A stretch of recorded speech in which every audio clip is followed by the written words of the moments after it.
বার্তা আসলে দিচ্ছেন বা কতটুকু আশা?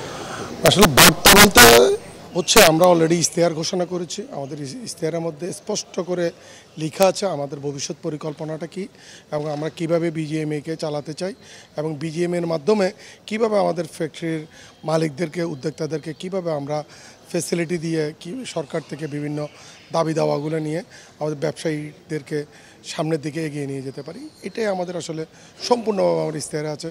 সেখানে আপনি দেখবেন আমরা 12টা ইশতেহারের মধ্যে 12টা পয়েন্ট আমরা এখানে উল্লেখ করেছি।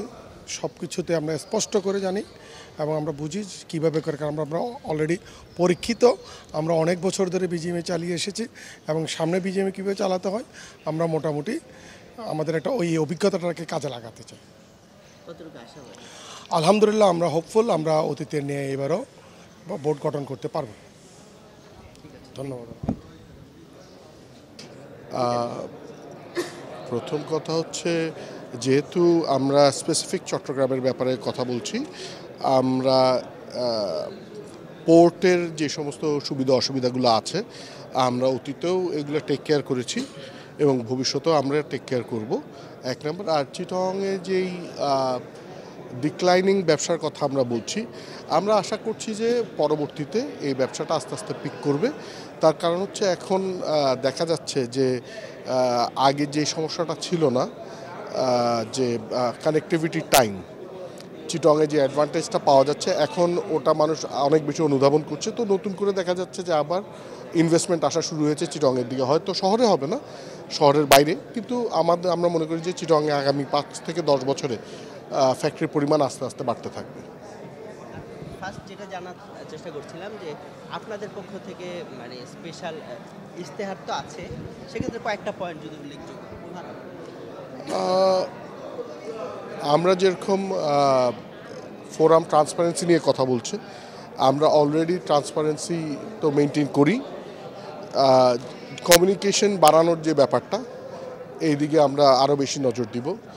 তারপরে যেরকম আপনার ফোরাম ইয়ের কথা বলছে, যে খরচের কথা বলছে, তো আমরা সেদিকেও আবার ওটাকে রিভাইজ করার জন্য ব্যবস্থা করার জন্য করব। তো এরকম ইশতেহারে যেগুলো আছে আমরা চেষ্টা করব যাতে 2 বছরের ভিতরে সবগুলা অ্যাটলিস্ট 80% যাতে কমপ্লিট হয়, প্রত্যেকটা পয়েন্ট যাতে টাচ হয় এবং 80% যাতে কমপ্লিট হয়। আমার নাম নাফিদ নবী, আমার কোম্পানির নাম বিএসএ অ্যাপারেলস লিমিটেড। ধন্যবাদ। আসলে তো আমাদের এগুলো তো চলমান প্রক্রিয়া, আগেও আমরা ছিলাম এবং আমাদের যে কাজগুলো হচ্ছে এটা একটা চলমান। আমরা এগুলোকে আমরা সামনের দিকে এগিয়ে নেওয়ার জন্য কাজ করব। বিশেষ করে ক্ষুদ্র শিল্প, মাঝারি শিল্প এবং এসএমইকে নিয়ে আমরা কাজ করতে চাই। কাস্টমস এনবিআর নিয়ে আমরা কাজ করতে চাই। Cost of doing business, easy of doing business নিয়ে আমরা কাজ করতে চাই। যেখানে বাধা, ওই বাধাগুলো ছুটিয়ে যাতে বিজনেস যাতে সুন্দর হয়, গ্রোথ যাতে বাড়ে। আমাদের যদি বিজনেসে গ্রোথ বাড়ে তাহলে আমরা বেশি কর্মসংস্থান করাতে পারবো, ওইটাই আমাদের লক্ষ্য। আর চট্টগ্রামের এই যে বিজনেস ডিক্লাইনিং, এটাকে এই যে 1 ডিজিটে চলে আসছে, মানে এটার জন্য আসলে আপনাদের বিশেষ কোনো ইয়ে আছে? চট্টগ্রামে যেটা হয়ে গেছে এটা সামনের দিকে আমরা আশাবাদী এটার গ্রোথ হবে।